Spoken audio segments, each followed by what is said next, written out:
Total, lagi naman tayo nag-aaway. Mabuti pa, maghiwalay na lang tayo. Aba, edi sige. Tagal ko nang hinihintay to.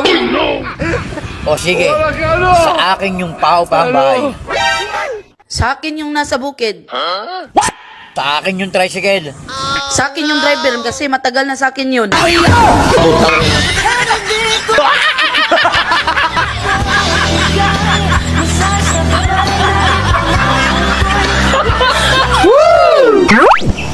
ikaw! Ako? Long time no look ah. At palagati mo ng bagong ubot. Ano nga atin, idol? Aanin mo ang gwapo kung hindi naman may isa ka hanggang dulo. Sa katulad ko na, kahit ganito ang itsura, magaling sa sagadan. Wow naman! Kung bumira, mula ulo hanggang paa.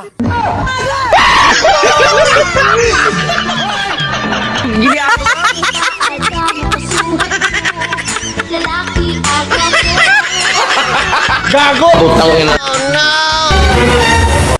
Be, anong hayop yung nakakatakot? Ikaw, mukha mo palang nakakatakot na eh.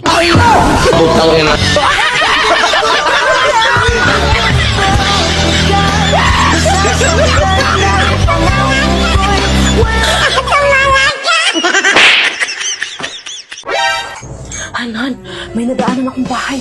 Hindi kalayuan dito. Tapos bukas yung bintana. Ang mukha oh, nagbagong taon na, hindi ka pa rin nagbago. Eh ano ngayon kung bukas ang pinto nila? Anong paalam natin doon? Tulungan natin yung babae. Kasi kawawa. Bakit? Wala ba siyang kasama? Meron naman siyang kasamang lalaki. Pero imbis tulungan siya, nagtago pa yung lalaki. Bakit mo sabing kawawa yung babae? Ano bang nangyari sa kanya? Naghihingalo yung babae. At yung lalaki na kasama niya, walang pakialam at nagtatago pa. Bakit? Saan ba nagbago yung lalaki? Sa ilalim ng palda. Bakit mo nasabi naghihingalo yung babae? Kasi Han, kitang-kita sa mukha niya, hirap na hirap.